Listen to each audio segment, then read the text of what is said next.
नमस्कार दोस्तों, मैं advocate Vishnudhari Singh legal channel में आप सभी दर्शकों का स्वागत करता हूं। दोस्तों, आज मेरे वीडियो बनाने का टॉपिक है कि जब म्यूटेशन शुरू से ही शून्य है, उसके आधार पर आप जमीन पर कब्जा साबित नहीं कर सकते।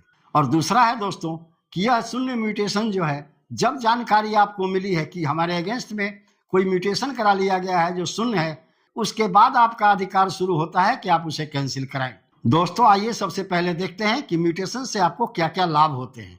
चूंकि आखिर कोई आदमी क्यों जाल फरेबी करके आपको धोखा दे करके आपके संपत्ति का म्यूटेशन अपने नाम करा करके सरकार को टैक्स देता रहेगा। साफ जाहिर है कि उसका कोई न कोई उद्देश्य है, कोई न कोई उद्देश्य है कि वो आपकी संपत्ति को हड़प ले। तो दोस्तों, आइए देखते हैं कि म्यूटेशन से सबसे पहले फायदा क्या होता है। उसके बाद देखेंगे कि शून्य म्यूटेशन क्या है। वह म्यूटेशन जो शून्य है, उसका कोई वैल्यू नहीं है। दोस्तों, इंडियन एविडेंस एक्ट का सेक्शन 35 यानी 35 यह प्रावधान करता है कि म्यूटेशन के आधार पर संपत्ति पर अपना कब्जा साबित किया जा सकता है, मालिकाना हक नहीं, कब्जा। और दोस्तों, section 110 of the Indian evidence act यानी भारतीय साक्ष्य अधिनियम की धारा 110 यह प्रावधान करती है कि वह व्यक्ति जो वर्तमान में जमीन पर कब्जे में है, न्यायालय यह अवधारणा करेगा कि वही व्यक्ति उस संपत्ति का मालिक है, जबकि म्यूटेशन के आधार पर उस संपत्ति का मालिक नहीं है। लेकिन कोर्ट यह अवधारणा प्राइमा फेसाई करेगा प्रथम दृष्टया कि वही व्यक्ति उस संपत्ति का मालिक है।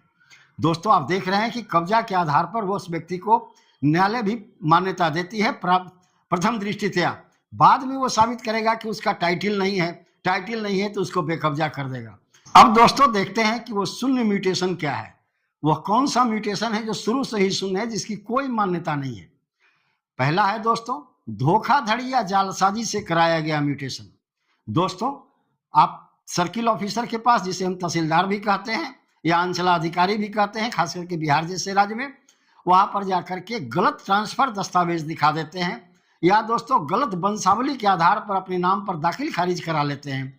इस तरह का जो भी म्यूटेशन है वो शुरू से ही शून्य है, इसकी कोई वैल्यू नहीं है दोस्तों।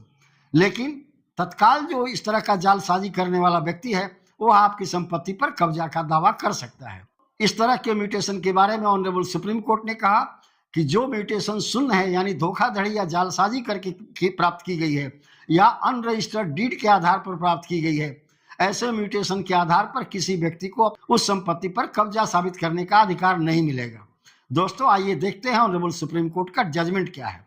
एक लेटेस्ट जजमेंट है दोस्तों 2025 का, शांति देवी वर्सेस जगन देवी। इसका साइटेशन नंबर है दोस्तों 2025 INSC 1105। इस केस में दो पारा काफी इंपॉर्टेंट है दोस्तों, जो हमारे इस वीडियो के टॉपिक से संबंधित है।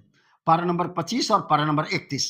इस केस के पारा नंबर 25 में ऑनरेबल सुप्रीम कोर्ट ने अपना फैसला सुनाते हुए कहा कि जालसाजी सब कुछ खत्म कर देती है। म्यूटेशन ही नहीं, सब कुछ खत्म कर देती है। यानी फॉर्जरी विशिएट एवरीथिंग्स, कुछ नहीं बचता, कोई अधिकार आपके पास नहीं होता। अगर आपने जालसाजी करके या धोखा दे करके या झूठ बोल के या गलत तथ्य के आधार पर आपने कोई म्यूटेशन या कराया हो या कोई एंट्री किसी भी सरकारी दस्तावेज में कराया हो, अगर यह साबित हो जाए कि वह जालसाजी से की गई है, गलत तथ्य के आधार पर की गई है, तो वो आपके सारे अधिकार को विशिएट यानी समाप्त कर देता है, खत्म कर देता है। और इसी केस के पारा नंबर 31 में ऑनरेबल सुप्रीम कोर्ट ने अपना फैसला सुनाते हुए कहा कि जालसाजी तो आपके सारे अधिकार को समाप्त कर ही देती है, आप इसके आधार पर संपत्ति पर अपना कब्जा भी साबित नहीं कर सकते। दोस्तों, जैसा कि हम पहले बता चुके हैं, सेक्शन 35 यानी 35 भारतीय साक्ष्य अधिनियम यह प्रावधान करता है कि म्यूटेशन के आधार पर आप अपना कब्जा साबित कर सकते हैं। लेकिन दोस्तों, ऑनरेबल सुप्रीम कोर्ट के जजमेंट के पारा नंबर 31 में यह प्रावधान किया गया, यह आदेश दिया गया कि अगर यह म्यूटेशन शून्य है तो इसके आधार पर आप संपत्ति पर अपना कब्जा भी साबित नहीं कर सकते। अब दोस्तों, प्रश्न उठता है कि अगर म्यूटेशन शून्य है तो इसको हम कैंसिल कब करवाएं। दोस्तों, इंडियन लिमिटेशन एक्ट की धारा 17 के अनुसार, 17 section of the Indian limitation act के अनुसार, जब जानकारी हमें मिले कि इसके फ्रॉड होकर के हमारे संपत्ति पर कोई दूसरे व्यक्ति ने म्यूटेशन करा लिया, तो जब जानकारी मिले आपको अधिकार उसी दिन से शुरू होता है उस म्यूटेशन को कैंसिल कराने का। दोस्तों, कोई 50 साल से टैक्स दे रहा हो आपकी संपत्ति पर, बाद में चल के तो एडवर्स पोजीशन के आधार पर आपकी संपत्ति पर दावा भी कर देगा कि मेरा कब्जा इस पर 50 साल है। क्योंकि सेक्शन 35 इंडियन एविडेंस एक्ट कहता है कि जो व्यक्ति कब्जे में है म्यूटेशन उसी के नाम पर होगा। इस परिस्थिति में तो एडवर्स पोजीशन साबित हो जाएगा नहीं दोस्तों। जब आपको जानकारी मिले कि हमारे विरुद्ध में कोई जाल फरेबी से गलत तथ्य दिखा करके म्यूटेशन करा लिया है, जिस दिन आपको जानकारी मिले आपके पास अधिकार मुकदमा करने का उसी दिन शुरू हो जाता है। इंडियन लिमिटेशन एक्ट का आर्टिकल 58 कहता है कि किसी भी डीड को या किसी भी एंट्री को चैलेंज करने का समय 3 साल है। लेकिन दोस्तों, इंडियन लिमिटेशन एक्ट का ही धारा 17 में यह प्रावधान किया गया है कि जब जानकारी मिले तब से 3 साल का समय शुरू होगा। आइए दोस्तों देखते हैं एक दूसरे जजमेंट को ऑनरेबल सुप्रीम कोर्ट का। दूसरे जजमेंट का टाइटल है दोस्तों Vishnuvardhan versus Vishnu Pradhan alias state of Uttar Pradesh. इसका साइटेशन नंबर है दोस्तों 7777 यानी टेट्रा 7777 ऑफ 2025। इसका डेट ऑफ जजमेंट है दोस्तों 23 जुलाई 2025। इस केस के पारा नंबर 39 में ऑनरेबल सुप्रीम कोर्ट ने अपना निर्णय सुनाते हुए कहा कि जालसाजी से प्राप्त किया गया म्यूटेशन शुरू से ही शून्य है। और इसी पारा के अंदर में आगे चल करके ऑनरेबल सुप्रीम कोर्ट ने कहा अनरजिस्टर्ड डीड के आधार पर प्राप्त किया गया म्यूटेशन शून्य है, इसकी कोई कीमत नहीं है, इसकी कोई वैल्यू नहीं है, इसके आधार पर कोई अधिकार खरीदार को या म्यूटेशन धारी को नहीं मिलेगा। अब तीसरा प्रश्न उठता है दोस्तों, तथ्य छुपाकर प्राप्त किया गया म्यूटेशन भी शुरू से शून्य है। कैसे तथ्य छुपाता है दोस्तों? जैसे आप घर के अंदर में घर के परिवार के सदस्य नहीं हैं, लेकिन एक गलत वंशावली बना के आप भी उस परिवार के सदस्य हो गए, तो गलत वंशावली के आधार पर या झूठे रूप से यह गलत एक फॉल्स डीड दिखा करके कि यह संपत्ति हमें उस वंश के लोगों ने बेच दी है, कराया गया म्यूटेशन भी शून्य है। इस पर भी ऑनरेबल सुप्रीम कोर्ट ने अपना फैसला सुनाया है दोस्तों।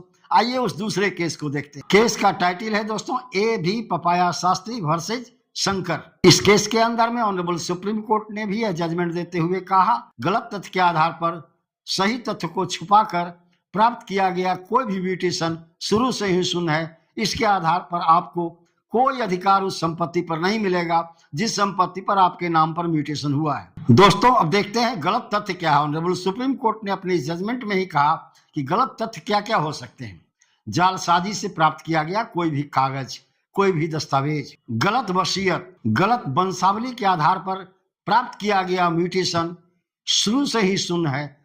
इस पर सुप्रीम कोर्ट ने कहा कि इस तरह से प्राप्त किए गए म्यूटेशन धारी को यानी जो व्यक्ति ने गलत तथ्य छुपाकर या जालसाजी से म्यूटेशन प्राप्त किया है उसे जेल की भी सजा हो सकती है और उस पर भारी जुर्माना भी लगाया जा सकता है। जेल की सजा का प्रावधान इंडियन पेनल कोड के सेक्शन 420, 467, 471 में की गई है दोस्तों। इसके अंदर में उस व्यक्ति को जिसने जाली दस्तावेज के आधार पर म्यूटेशन कराया हो या गलत तथ्य देकर के म्यूटेशन कराया हो, इसे 10 साल से लेकर के आजीवन कारावास तक की सजा हो सकती है और दोस्तों भारी जुर्माना भी लगाया जा सकता है। अगर आपको जानकारी मिल गई कि कोई दूसरा व्यक्ति आपकी संपत्ति पर म्यूटेशन करा चुका है, उसका म्यूटेशन जाली है, तो आप उसका शिकायत कहाँ करें? दोस्तों सबसे पहले आप शिकायत तहसीलदार के पास करें। तहसीलदार नहीं माने तो एडीएम के पास जाएं। अगर एडीएम भी नहीं माना, उस व्यक्ति के शून्य म्यूटेशन को कैंसिल करने से इनकार कर दे, वैसी परिस्थिति में आप सिविल कोर्ट में जाएं। वहां पर आप अपना टाइटल साबित करें और सिविल कोर्ट से प्रार्थना करें कि राजस्व कर्मचारी को तहसीलदार, एडीएम या डीएम को यह निर्देश दिया जाए कि जो व्यक्ति म्यूटेशन करा चुका है, पहले से जिसका म्यूटेशन शून्य घोषित हो चुका है, उसके नाम को काट करके यह व्यक्ति जो जमीन का मूल मालिक है उसका नाम चढ़ा दिया जाए। दोस्तों इस प्रकार आप देख रहे होंगे कि गलत तथ्य या जालसाजी से कराया गया म्यूटेशन शून्य है और इसके लिए आपको भारी जुर्माना और दंड की भी सजा हो सकती है, कारावास की भी सजा हो सकती है। धन्यवाद दोस्तों।